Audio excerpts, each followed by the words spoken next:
Bueno, vamos a meternos de lleno en una historia que es, la verdad, fascinante. Es la historia de cómo la propia psicología se vio obligada a mirar sus puntos ciegos, sus prejuicios, y cómo al hacerlo, pues se convirtió en una ciencia mucho mejor. Para entenderlo bien, vamos a seguir una ruta muy clara. Empezaremos con un problema de base, de raíz, en la psicología de sus inicios, y desde ahí seguiremos la pista a la revolución que lo cambió todo. Así que, para empezar, vamos a ver cuál era el problema de fondo, ese fallo que hizo que la psicología feminista no solo fuera necesaria, sino inevitable.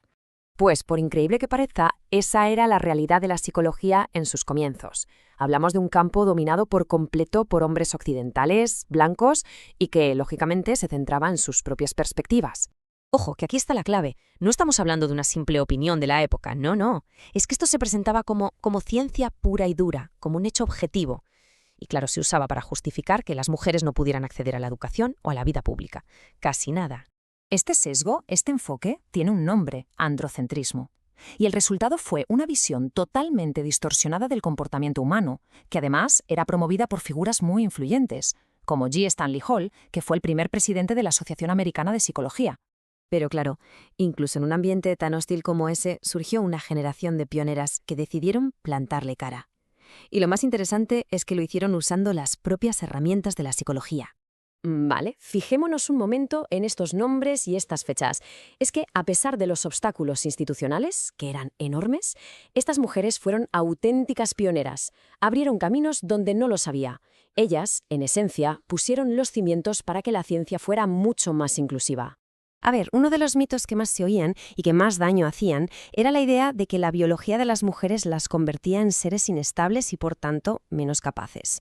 Y aquí es donde la cosa se pone de verdad interesante.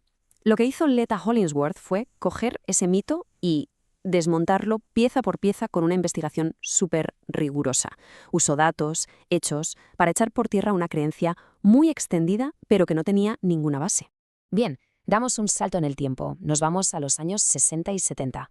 Vamos a ver cómo toda esta crítica inicial empieza a coger fuerza y sale del laboratorio para meterse de lleno en las consultas de terapia y en la vida cotidiana.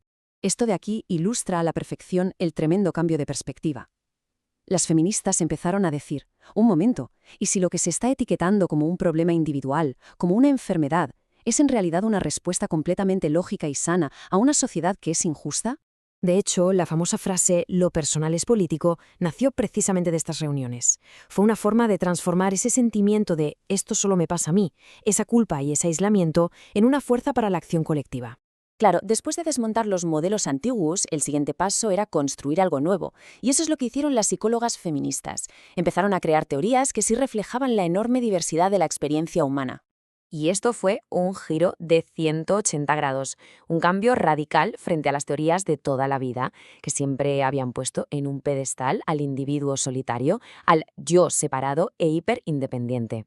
La teoría relacional cultural lo que proponía es que las personas no crecemos separándonos de los demás, sino todo lo contrario, crecemos construyendo relaciones auténticas, conexiones que nos hacen crecer mutuamente.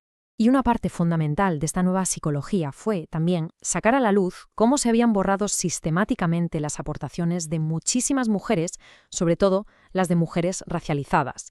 Era como si nunca hubieran existido. Muy bien. Entonces, ¿por qué es tan importante conocer esta historia? ¿Por qué esta revolución científica sigue siendo relevante hoy en día? Pues porque incluir diferentes puntos de vista no es solo una cuestión de justicia o de quedar bien. Es que, sencillamente, nos lleva a hacer mejor ciencia, una ciencia más precisa y con más impacto. Un ejemplo clarísimo es la investigación que fue clave en el caso Brown contra el Consejo de Educación en Estados Unidos. Y el impacto en el mundo real es innegable. Pensemos que no fue hasta 1993, que una ley en Estados Unidos por fin obligó a incluir a mujeres y a minorías en la investigación clínica. Hasta entonces, no era un requisito. Al final, toda esta historia nos deja un recordatorio muy potente. La ciencia, al fin y al cabo, la hacen personas. Es una empresa humana. Y por eso mismo, si nos paramos a pensar en quién hace las preguntas, quién tiene el poder de formularlas, bueno, pues ahí es donde tenemos la oportunidad de hacerla cada vez más objetiva y sobre todo más justa y más útil para todo el mundo.